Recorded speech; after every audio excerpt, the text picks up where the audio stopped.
Joyce Mpanga became a member of the first parliament by nomination in 1960. This was the first legislative council in pre-independent Uganda. Governor nominated me to represent women in legislative council because during that election of 1961, no woman stood for election. She was one of the three women, together with Sarah Ntiro and Frances Akelo, both of the Democratic Party. At the time, she was a member of the Uganda People's Congress. And since Dr. Apollo Milton Obote was the leader of opposition, he nominated her as a shadow minister for education, given that she was a professional teacher.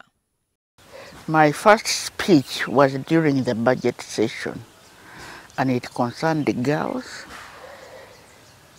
It concerned the disabled who had not been represented. After that, that's when I became a fighter for women. She said their struggle as women in parliament bore results, and Toro Girls High School was established after Gayaza High. After the Legislative Council, she left for the US for a master's in education. Mpanga says since they had been talking about independence in the council, she would ensure an early return to witness the lowering of the Union Jack. Oh, there was jubilation, we rang, we shouted. There were all sorts of drumming. So Uganda was independent. But her hope as Uganda became independent was shattered. You know, we thought when we become independent, we'll really be able to manage our affairs. We didn't foretell that there would be problems so soon after. Obote abrogated the constitution.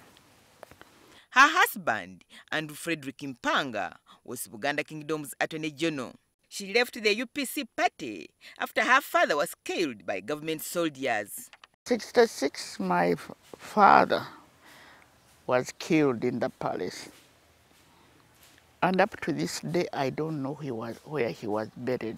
After the death of her father, Mpanga felt unsafe and decided she would flee the country. And that one you also read in my book. How did I escape? How did I take a child from Uganda without a passport to UK? From the UK, Joyce was appointed to work with the East African Examinations Council. And when Godfrey Binaisa became president, she was appointed deputy chairperson of the Public Service Commission. She soon became a member of the Uganda Patriotic Movement, headed by Yoweri Museveni. When Yoweri Museveni started the guerrilla campaign after the elections in 1980, Mpanga played a crucial role outside the bush. So I began to do a number of jobs, mainly passing information. After the Liberation War, she worked with the First Lady Janet Museveni in the Uganda Women's efforts to save orphans in Ruero district. Her appointment as a Minister for Women Affairs in 1988 came as a surprise. We put on the radio in Lunyoro, then you hear President has created a Ministry of Women Affairs in President's office, and the minister is Joyce Masembe Mpanga. When the excitement over the appointment wore off, she met with President at State House. Then I asked him, what is this ministry going to do? When you created it, and he said, you told me I have no policy on women. You go and make it. And I said, you don't know you are giving me a blank check. Joyce Mpanga later became the woman MP for Mumende district in the 6th Parliament. It was then that she took over the docket of State Minister for Primary Education. She laid the foundation for the universal primary education and received the Professor Senteza Kajubi Commission report on education.